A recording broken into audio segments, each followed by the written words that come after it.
दोस्तों, मैंने पहले एक वीडियो बनाया था मोटरसाइकिल इंजन वर्किंग के बारे में। उसमें मैंने आपको बेसिक चीज़ें बताई थी। अब मैं आपको थोड़ा अंदर की चीज़ें बताता हूँ इसकी, कि अंदर के जो पार्ट्स होते हैं, क्लच वगैरह, ये कैसे काम करते हैं। तो हेड में तो जैसे मालूम है आपको कि ये रोकर आर्म्स होते हैं जो वाल्व को ओपन करते हैं। ये टाइमिंग चेन होती है, ये उसका स्प्रोकेट होता है। और ये बीच में जो ये स्प्रोकेट जिसके ऊपर लगा हुआ है उसको कैम शाफ्ट कहते हैं। और अब आप नीचे आ जाइए, ये देख सकते हैं आप, ये टाइमिंग चेन जो थी ऊपर से जो आ रही थी वो इस क्रैंक शाफ्ट के ऊपर चढ़ी हुई है। ये क्रैंक शाफ्ट है, ये इसके ऊपर चढ़ी हुई है। तो क्रैंक शाफ्ट कैम शाफ्ट को रोटेट करती है इस टाइमिंग चेन की मदद से। आप ये देख सकते हैं, ये ऑयल पंप है।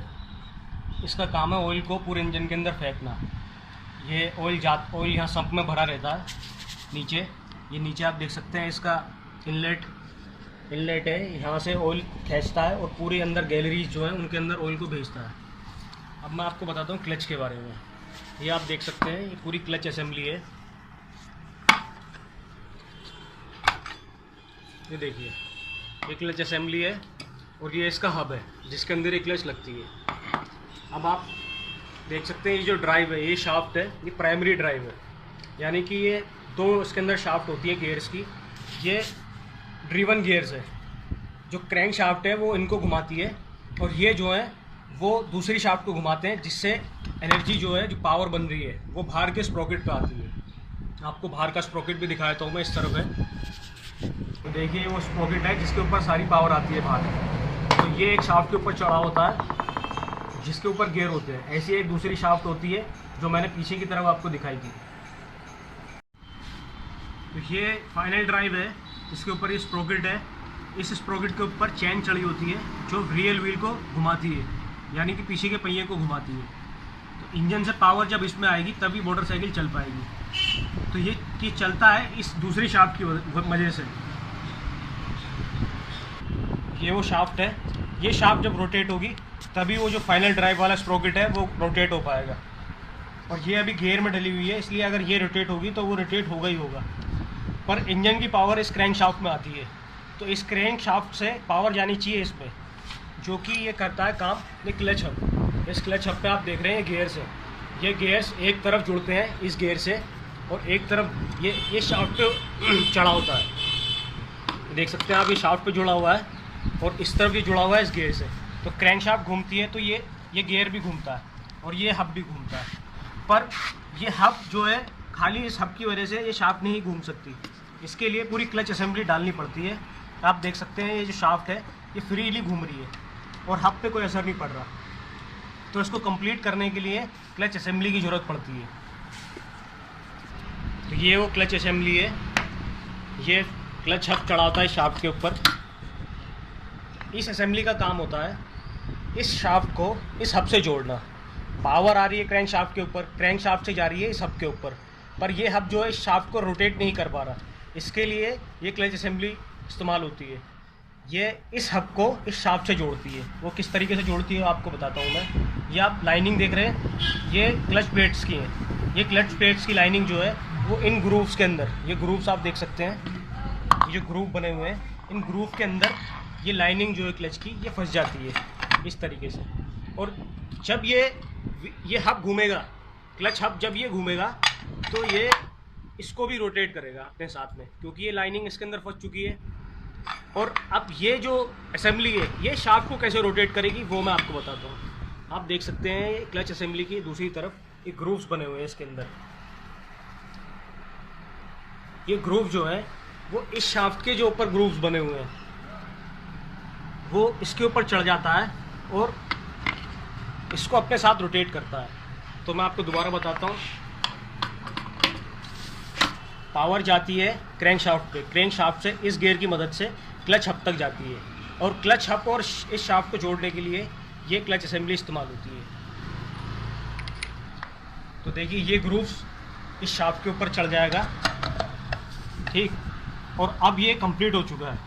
अब अगर पावर अगर जनरेट होगी क्रैंक शाफ्ट पे तो जो ये शाफ्ट है वो रोटेट होगी क्योंकि ये जुड़ चुकी है, इसने कंप्लीट कर दिया इस असेंबली को। अब अगर इसे हम घुमाएंगे तो अब इसकी मदद से ये पावर जो है वो इस हब में जा रही है और हब से जा रही है क्लच असेंबली में, वो क्लच असेंबली से जा रही है शाफ्ट में। अब ये कंप्लीट हो चुका है और इसकी मदद से फाइनल ड्राइव तक, यानी कि जो स्प्रोकेट है ये, इस स्प्रोकेट तक पावर जाएगी और ये बाइक चल सकेगी। तो अभी ये कंडीशन है कि आपकी बाइक जो है चल रही है, पावर जनरेट हो रही है और आपकी बाइक चली जा रही है। पर तब क्या होगा जब आप क्लच दबाएंगे। क्लच दबाने के बाद क्या होता है, इस असेंबली में ऐसा क्या होता है कि जो इंजन की पावर है वो पहिए तक जाने से रुक जाती है। तो वो मैं आपको समझाता हूँ वो कैसे होता है। ये देखिए, ये असेंबली जो है ये बहुत सारी फ्रिक्शन प्लेट है, यानी क्लच प्लेटों से मिलके बनी है। ये आप देख सकते हैं, इसके ऊपर ये स्प्रिंग लगी हुई है 6। ये 6 स्प्रिंग है, इन सारी असेंबली को, इन सारी प्लेटों को एक दूसरे से चिपका के रखती है। बहुत ज़्यादा फ्रिक्शन इनके बीच में होता है जिससे बिल्कुल भी नहीं हिल सकती है। तो जब ये यूनिट इसके अंदर डल जाएगी तो ये साथ में शाफ्ट को भी रोटेट करेगी।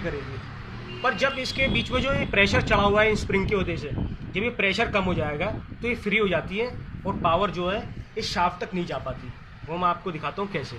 मैं स्प्रिंग को ढीला कर देता हूँ, उसके बाद आपको पता चलेगा कि ऐसा होता कैसे। तो अब आप देख सकते हैं, ये मैंने स्प्रिंग लूज़ कर दी है सारी। अब वो सिचुएशन है जब आपने क्लच दबाया है। जैसे ही क्लच आप दबाएंगे तो ये जो फोर्स, जो प्रेशर इन प्लेट्स के ऊपर था वो ख़त्म हो जाएगा और ये जो प्लेटें हैं ये ऐसे रोटेट होने लगेंगी फ्रीली। पावर जो है वो ट्रांसमिट नहीं होगी। इसे कहते हैं क्लच जो है अभी इंगेज हुई है। ये क्लच इंगेज हुई है। क्लच का काम यही है कि जो पावर है इंजन से वो पहिए तक ना जा पाए, और अगर उसको क्लच को छोड़ देते हैं आप तो पावर दोबारा से, ये जो स्प्रिंग है दोबारा से प्रेस्ड हो जाती है और पावर दोबारा से जाने लगती है। अब ये स्प्रिंग प्रेस कैसे हो रही है वो मैं आपको बताता हूँ।